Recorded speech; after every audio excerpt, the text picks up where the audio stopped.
Hey everybody, thanks for checking in here. Snake Doc here, and I have a package that came in the mail today from Brownell's. This is one of the Brownell's Glock 19 slides with the serrations, no window cut, and no cut for an RMR. And we're going to open this up, and you may see right here, I have some, if it'll focus, I have some Glock factory parts, brand new. That we're going to be putting this slide together. So we're going to rip this thing open.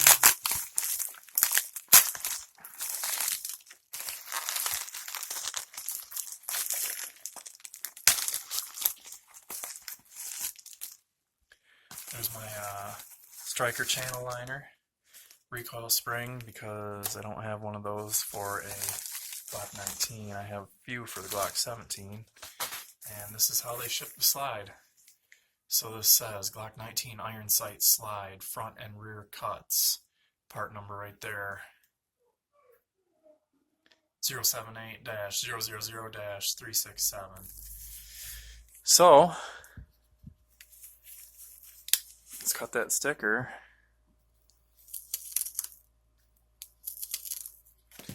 And see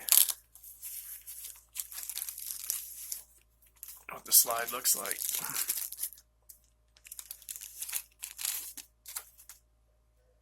So it's covered in a packing lubrication. You can see it on there, shining. It does have the oblong cutout for the Glock sights, which we'll be putting on just the plastic sights for now, because that's all I have laying around. You can see the machine work looks outstanding. You can see no milling marks in there. And hopefully I did read one review where he said that the milled out spot in the front there didn't quite leave enough room for the head of the screw. So we'll see. Let's take a look at that striker channel. There you can see the firing pin hole and your extractor plunger. This would be the channel for that right there. So we're just going to throw this together. Give it just a little bit of a wipe down, and we're just going to see how everything fits. So let me grab my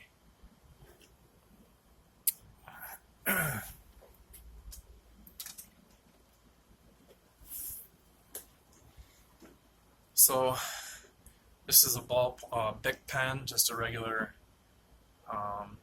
the cheap Bic pens, you know, non-click, and it's the exact size of the striker channel liner. So you just need to twist on here until you pull the insert out, and then that should fit perfectly right there. Yeah, and it does, to put the channel liner in.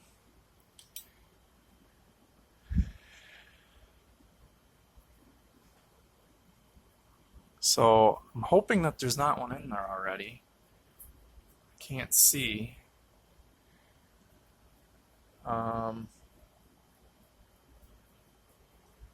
Boy, that's strange.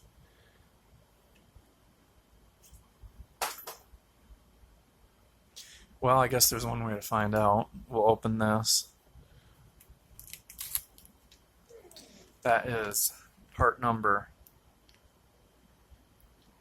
Glock firing pin channel liner, factory part number SP01148. Brownell's part number right there with the dashes. I think these are like $2.48 or something around there.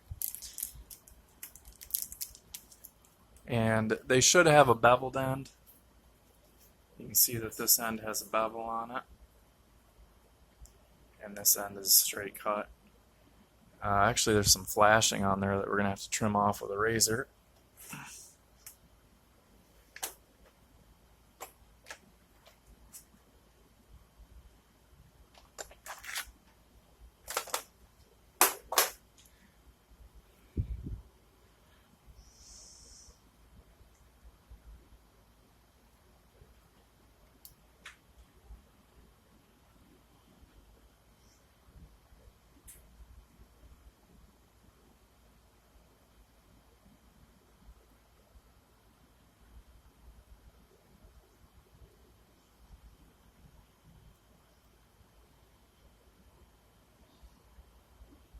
It doesn't feel. You know what? Let's run it on a.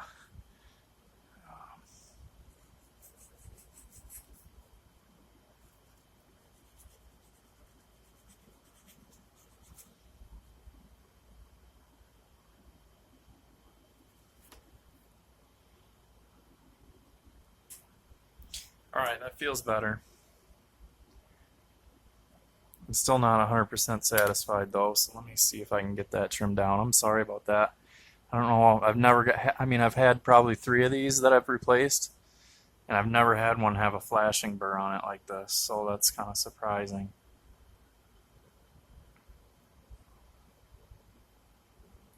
So you're just gonna have to bear with me while I trim that off.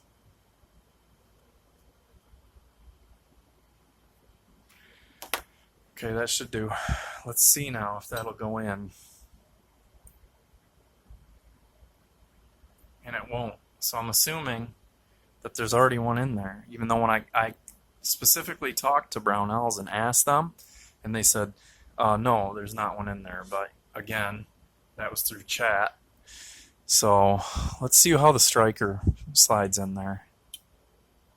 Yeah, that's a tight fit. So there either isn't a need for this, or there's one already in there, and they don't mention that. So that's something to keep in mind. I'm not sure. I guess I could have sent a message to one of the other guys that have done this on YouTube and saw what they were doing to theirs. So the striker is in there now. You can see that just drops right in. So then we're going to put our extractor in the side. This is a loaded chamber indicator one. For those of you who are looking to do this and you already own a Glock, the best way that you can do this is take your Glock bare strip slide just like this one and strip it completely bare and send it in and ask for the $20 steel Glock sights. And what Glock will do is they'll fill your slide with all factory parts brand new when they send it back to you. So you're getting like $70 worth of free parts for the cost of some $20 metal sights. Or if you want night sights, they're like $58 and they give you the same, they give you all brand new internals. So I usually do that with every Glock that I get because it's nice having the spare parts for, they're all universal. So we're going to depress that plunger, which is really tight.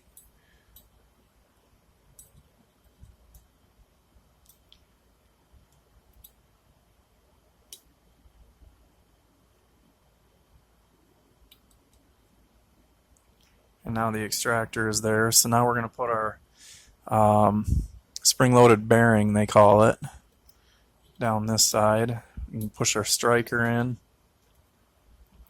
And then we can start putting on our end plate. So I'm going to grab punch. And this slide is really greasy, so I'm hoping that I can get that